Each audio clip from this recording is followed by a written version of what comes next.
مجھے پتہ نہیں چلا، مجھے نہیں دکھائی دے رہی۔ یہ جو بات آپ کہہ رہے ہیں یہ کدھر ہوتی ہے؟ پورے عالم میں، پوری کائنات میں۔ اور مزے کی بات ہے کہ وقت کے لحاظ سے بھی کوئی لمٹ نہیں ہے اس کی۔ وہ پہلا انسان جو ہے جو اس زمین پر آیا، اس نے بھی یہی منظر دیکھا، اور آج کا انسان بھی یہ منظر جو اس آیت میں موجود ہے یہ اس کے سامنے ہے۔ یعنی یہ ہے کہ اور یہ ضرورت نہیں ہے کہ کوئی کہے کہ اچھا ہمارے زمانے میں تو یہ نہیں تھا یا پہلے ہوگا، ہاں اب نہیں ہے، ایسے کوئی بھی نہیں کہہ سکتا۔ جیسے پہلے دن یہ منظر جو ابھی پیش کرنے لگے ہیں، پہلے دن تھا، آج بھی ہے، ادھر بھی ہے، ادھر بھی ہے، ادھر بھی ہے، جدھر بھی کوئی انسان روئے زمین قائم ہے تو اس کو یہ منظر، یہ دلیل، یہ جو تصدیقانہ بات ہے یہ سب کے سامنے ہے۔ چھوٹا ہے تب بھی، بڑا ہے تب بھی،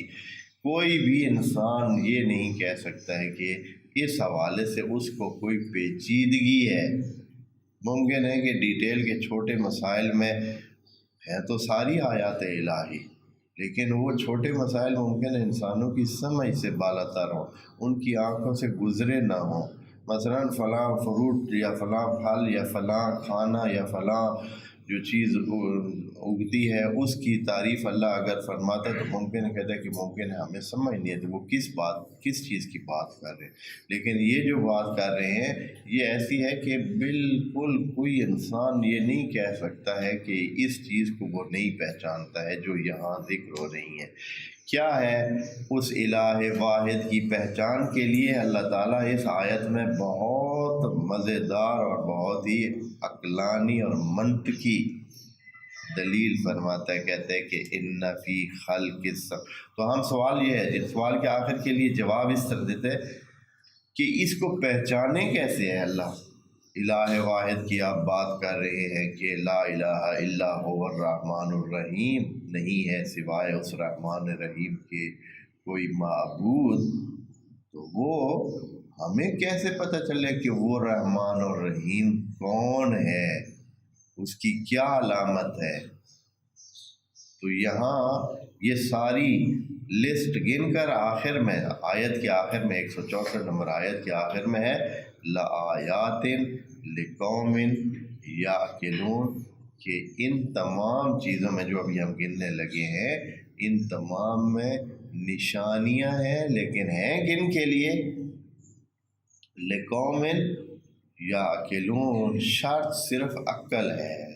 اگر عقل ہو تو یہ چیزیں نظر آتی ہیں اور بڑی واضح نظر آتی ہیں۔ ہاں عقل نہیں ہے تو پھر جیسے وہ بڑا مشہور سا ایک محاورہ ہے، عوامی محاورہ ہے بڑا مزدار، کہ عقل ہو تو سوچیں ہی سوچا، عقل نہیں تو پھر موجیں ہی موجا ہیں جی۔ تو یہ آپ جب دیکھتے ہیں کہ کوئی دوست احباب بہت زیادہ موجی بنے ہوئے ہیں تو آپ سمجھ لیں کہ یہ کس لیول پر ہے۔ تو فرماتے ہیں کہ ان فی خلق السماوات والارض، کدھر ہے وہ آیات، کہاں ہیں نشانیاں؟ تو یہاں سے فرماتے ہیں بے شک فی خلق السماوات والارض،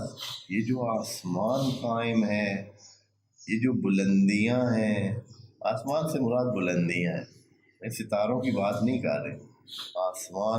آسمان میں جتنی بھی مخلوق موجود ہے وہ ساری ہی مد نظر ہے۔ آسمان کی بلندیوں میں یہ خود خلا نہیں ہے، آسمان یہ جو ہمارے ساتھ موجود ہے یہ خلا نہیں ہے، اس میں بے حساب عناصر موجود ہیں۔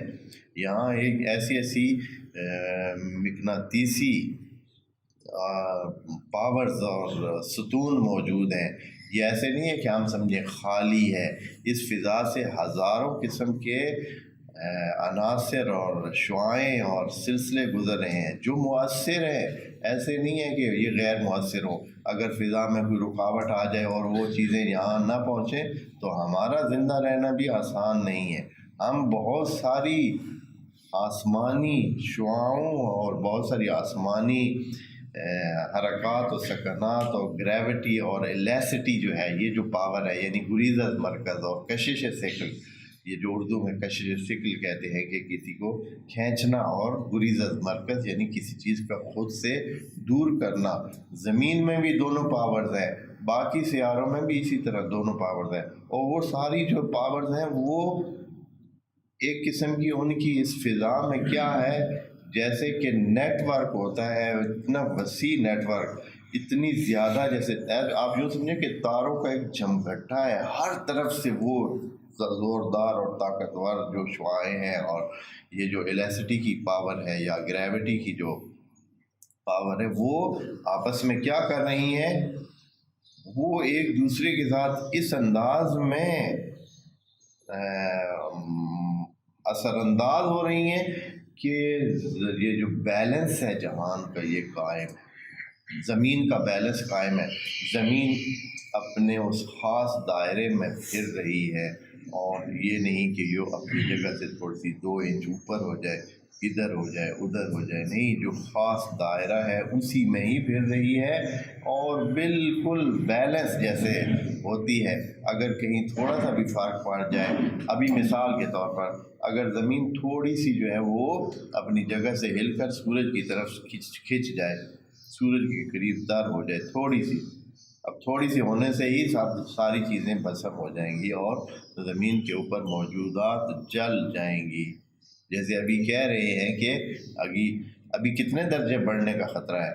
ابھی 1-2 درجے، صرف 1 درجے کا کہہ رہے ہیں کہ لائے اوزون جو درمیان میں بیلنس اللہ نے قائم کیا ہوا ہے، وہ فلٹر کا،